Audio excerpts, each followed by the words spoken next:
We got a full house tonight. People everywhere. All doing productive work. Yeah. We're going to do the final bits of fiberglassing on parts of the fuselage. And over at the bench there's a different project being worked on. It's a 3D printed Zero being worked on over there. Marking out the lines for the ailerons and the flaps using a laser line. What we've done is we're using this builder's laser here to align the centre line of the wing. We've propped up the fuselage to approximate the angle of incidence, so that is a perfectly horizontal line through the centre of the wing section. And we've got a perpendicular line to it which we've marked up, and this is going to be our spar location. We're going to use the laser to project that line across to both of the outer wings as well. We've also drawn the dihedral up on some cardboard, and we're going to use that guide as a help to get that correct. We're lining the laser up along the wing, so we've just coming to you with a step ladder. I'll have a look, I'll tell you where you are back here. We've propped the wings up so that they're in the right location, go that way. And we're aligning the laser. This is to get our spar line correct. Okay, here's our laser line.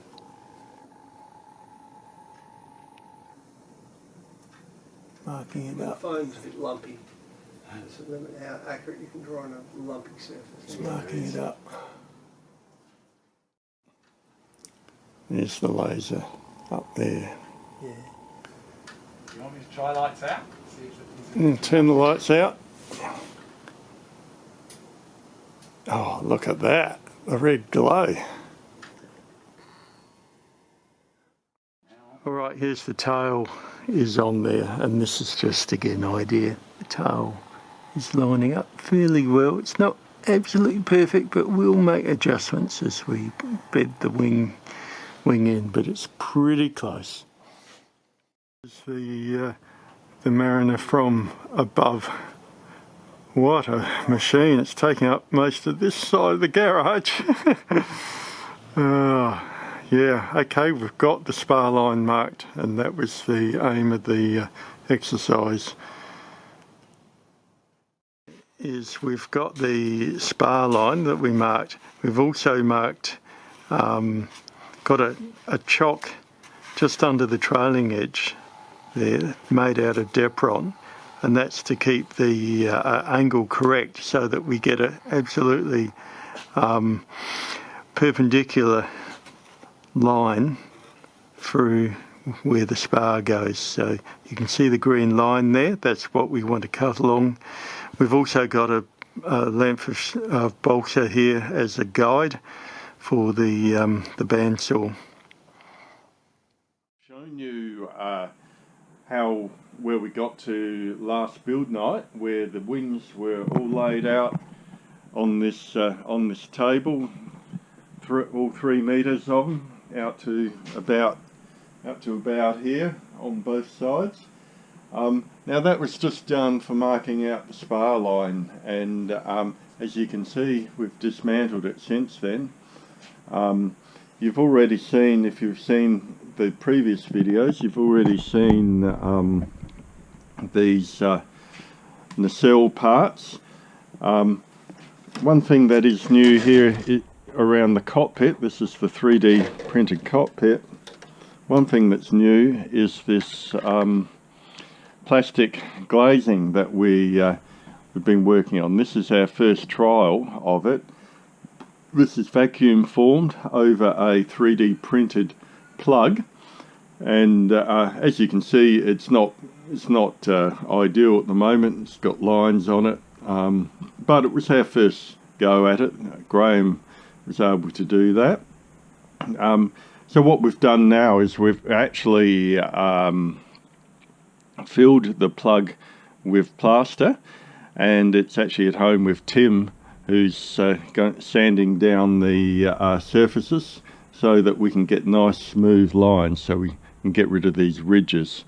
So anyway, that's what we're going to do for the cockpit, and that fits in here like so, and that sits like so here.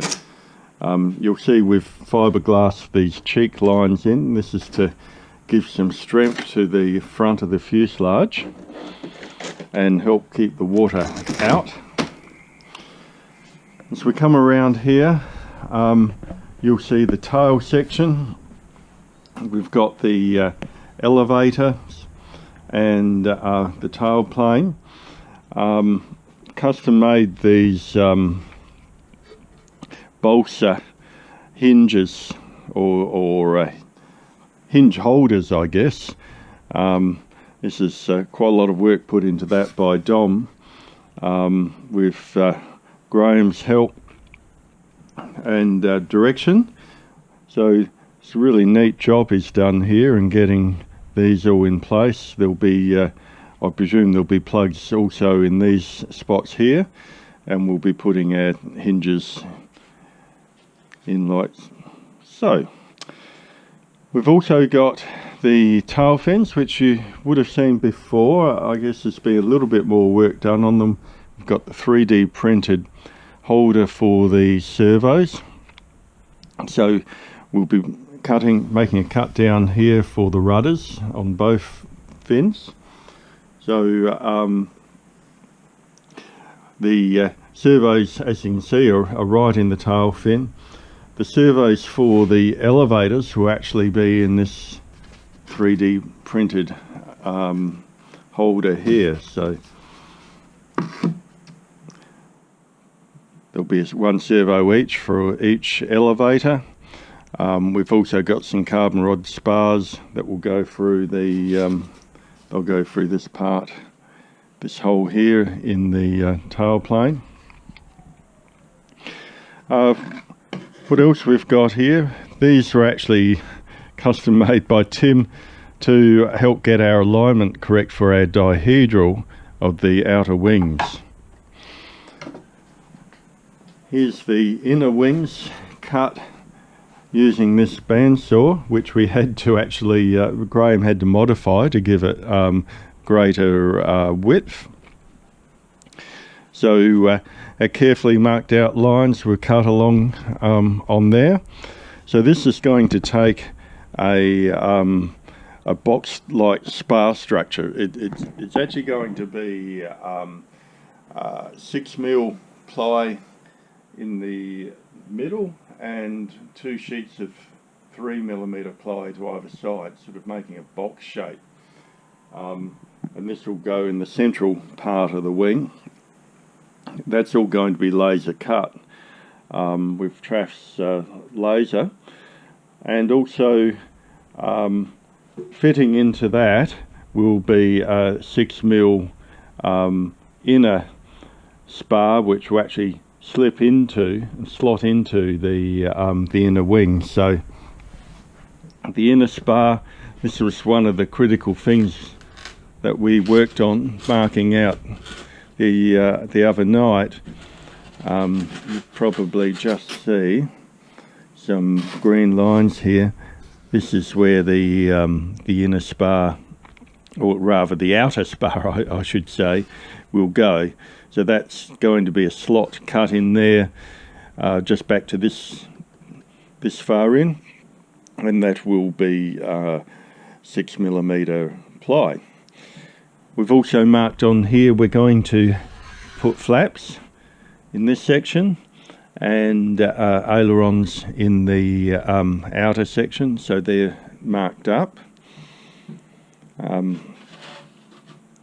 We now do have the joins cut at the right angles, so everything, well, as you would have seen, fits together neatly. So we know that will fit together well. We've just got to be careful when we glue it all finally together. This was actually an earlier trial spar, just to get an idea of the size. So you know, that gives you an idea of what we're looking at here.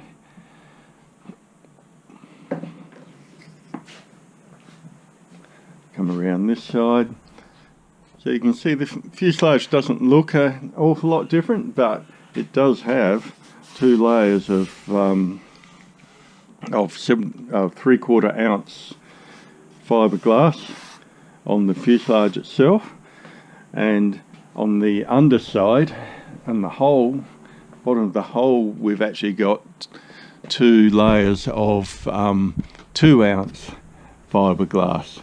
So that's nice and strong. It's got a 3D printed plastic keel in there as well.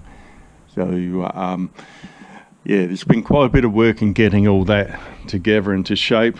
There's fiberglass all over this tail section, and this tail section just slips on the very back. I can show you that.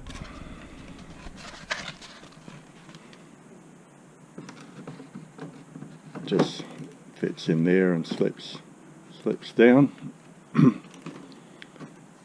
Like so. So yeah, we've done really quite a lot of work to make sure that we've got the centre of gravity right. We've got that about 100 mil back from the leading edge. This is actually quite a different position to the original Keith Sparks design. His was further forward. In fact, his whole wing was further forward.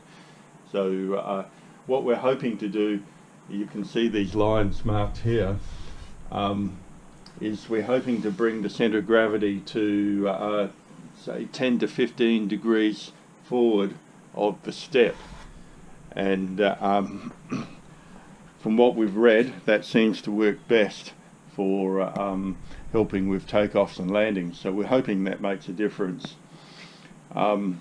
We've also taken care to make sure that there is 0 incidence between the wing and the tail plane, and that the wing itself has an incidence of 3 degrees upwards, and that everything aligns, as you saw in our alignment the other night. So there you have it. I think the next thing will be the work on the spars. Get this spar box in here built up, then we can fit that together, attach that to the fuselage. So we're only making that's actually going to be stuck to the fuselage, and we're only making the outer parts of the wing removable for transport, but the actual central part will be fixed.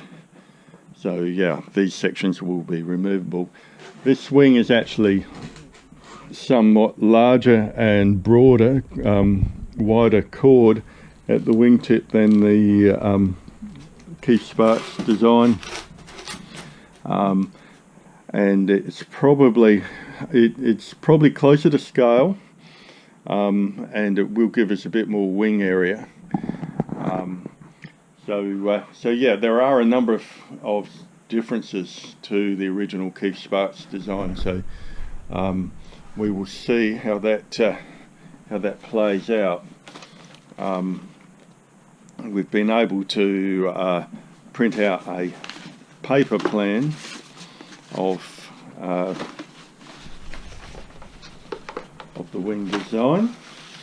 So this isn't identical to the original, it's modified, but you get an idea just looking at this how it's going to work. There's the centre spar, and this is the outer bit that will slot into like a tongue and groove type of situation here, and the engine nacelles will be on the very outer part of this inner part of the wing, so the nacelles will fit in this location. So yeah, So there's an update. You can see where we're at. It's probably taken a bit longer than we expected, but you know, we've been modifying the design as we go along and learning as we go along too. Probably one of the biggest learnings with the wings that if we had our chance again, we would have marked up that spar line through here as a reference line before we did any cutting, and then we could have ensured absolutely that the cuts were perfectly square to the spar line, and you know, what we did find was that whilst again with a bit of extra work we've got the angles for the wing joins fine, they weren't absolutely perfectly square to the spar line because we didn't have that marked up, but we've been able to adapt, and you know, we're confident now we're going to be able to put that together and have it lined up very nicely. So there we go. So till next time, thank you.